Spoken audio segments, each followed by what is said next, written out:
Okay, I can't believe I almost forgot about this comment because I have some crazy stories to tell you guys, so let's talk about it while I get ready for a meeting. Okay, the first thing I'd like to address is some absolutely unbelievable things that have been said to me by men on dates. Starting off strong, in first place, is something that I'm still a little bit in denial was actually said, because the levels of just...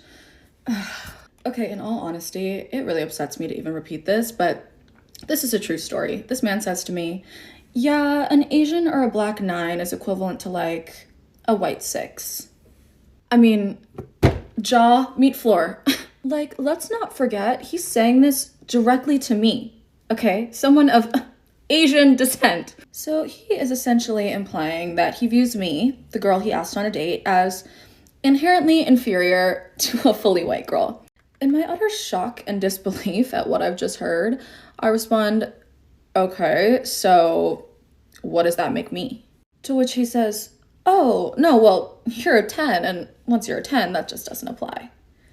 He then proceeded to look at me as if he was expecting a thank you. Like, I'm screaming, crying, throwing up. Disgusting. Next. In second place is a comment made by a different man. We were on a first date, and the topic of first impressions came up. So I'm out here, and I'm like, okay, well, what was your first impression of me? I'm expecting him to say something along the lines of, oh, I loved your confidence, or I thought you were beautiful. No. This guy goes, honestly, I couldn't believe I was attracted to an Asian girl. Like, bro, even if that was your first impression of me, have the wherewithal to lie. You guys might be a little bit surprised, but there was no second date.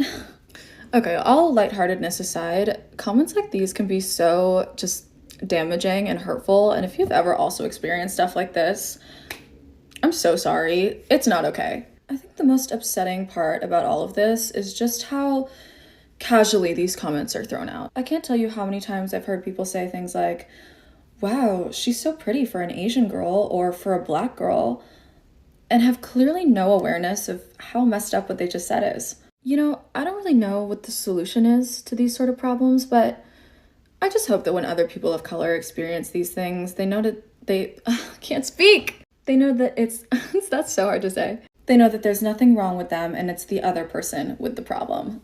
There we go. That's what I wanted to say. All right, you guys, I'm all done and actually happen to be heading to a meeting with a badass Asian female CEO. So I'm glad we talked about this today. Mwah. Bro, I've been in a situationship for 6 fucking years now. I cannot believe I just said that on camera. But I'm so fucking over it. I'm so over it. Basically, this boy and I started dating when we were in high school. And like, honestly, that shit was so toxic. Like, we were both stubborn as fuck and we would just argue constantly.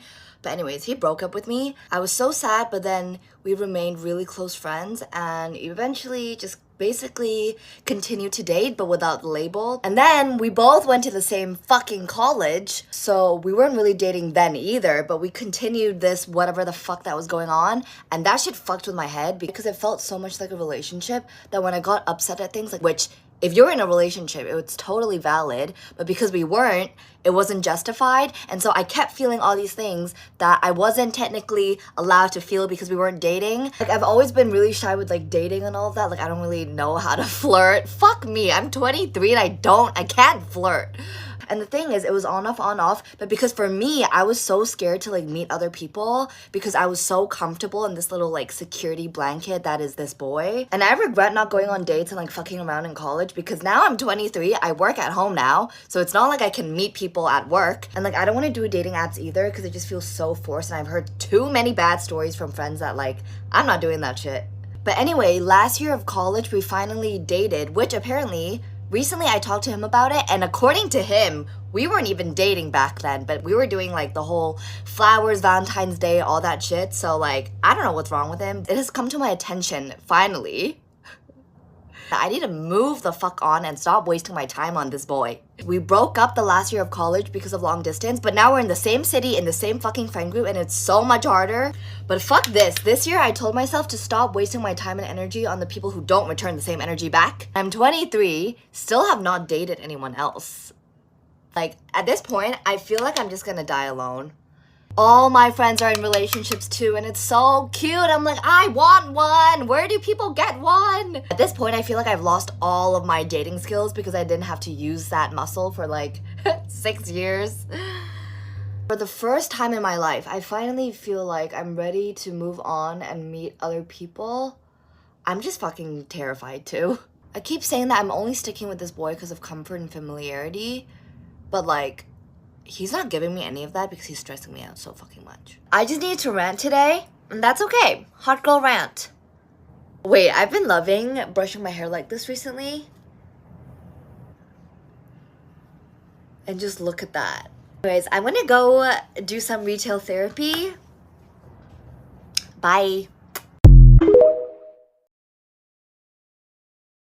I've heard some crazy stories with girls dealing with their in-laws. Here's my experience with my in-laws as an Arab girl married into a Pakistani family. Quick summary of my relationship in case you are not up to date and you don't know. I ended up marrying my best friend from dental school. Literally 2 years after being really good friends in dental school, we ended up falling in love, catching feelings. Let him know, like, I'm not gonna get to know you unless, like, your intent is for marriage, and he was on the same page. Literally a month in, I knew he was the one, so we just kept talking. I told my mom about him. He had never introduced a girl to his family or anything like that, so he was really scared, and I was just like waiting on him, like, when are you gonna tell your parents? Funny because I told myself I'm not wearing foundation today, and here I am putting concealer all over my face. But one day we're together in school, randomly out of the blue his mom texts him. She's like, are you talking to a girl? He's like freaked out because he's like, bro, like, this has never happened. She's never asked me any of this. Like, I'm over here sitting like, is he gonna tell her? Because I think it's about time he tells her, you know? Like, I was kind of just like waiting for this moment. Literally in that moment, he calls her right away and he's like, yeah, I'm talking to a girl. And she's like, send me a picture right now. You guys, quick intermission. I never usually do reverse contour when I do my makeup, but I fear it ate. His mom is like the pickiest person. Like, she has such an opinion when it comes to girls. I think like brown moms are like this. A lot of times brown moms don't want their son to marry Arab girls and vice versa. Honestly, don't know what it is and why people have such an issue like marrying outside of the culture, but each culture thinks they're the best culture and there's no one better. It was like a scary moment waiting for that text to see what she's gonna say, especially for me because I'm like, oh my god, is she gonna hate me? He immediately replies saying, is she Arab? And she sends another message saying, okay. Like, she literally gave her stamp of approval. But I think his dad, when he found out, like, he wasn't used to someone marrying a non-Pakistani or someone from outside of their culture, so at first he was like, I don't know about this girl. Her family is very much into education, so he told them like, oh, she's a dentist. Even though his dad knew I was a dentist, he told Tamar like, Arab girls are known to not work. Even if she does get her dental degree, there's a good chance she's just not gonna work. Basically insinuating that I'm a gold digger. There's also a lot of just cultural differences and just the fact that like Arabs are known to not eat zabiha a lot of the time. So there was just a lot of things and tough conversations that we just had to like talk about and overcome. I am all up in your face doing my mascara, but I have to do my mascara like this. There's no other way. The more I talked to his dad and like got to know his dad, and after we got married, he literally treated me like one of his own daughters. He literally sees me as one of his own kids. Mother-in-law has been amazing from the jump. Like, from the start, we don't have any problems, thank god, because I'm telling you, I hear horror stories about girls and their mother-in-law. Personal opinion, I also think it has to do with the way the son treats the mother-in-law, like if he doesn't like hold his foot down or stand his ground or whatever. But that's another topic for another day. Yeah, that is our relationship. A lot of people ask me on here, how do your in-laws feel about you doing TikTok and social media? So if you guys want that answer in that story time of how they found out, comment down below.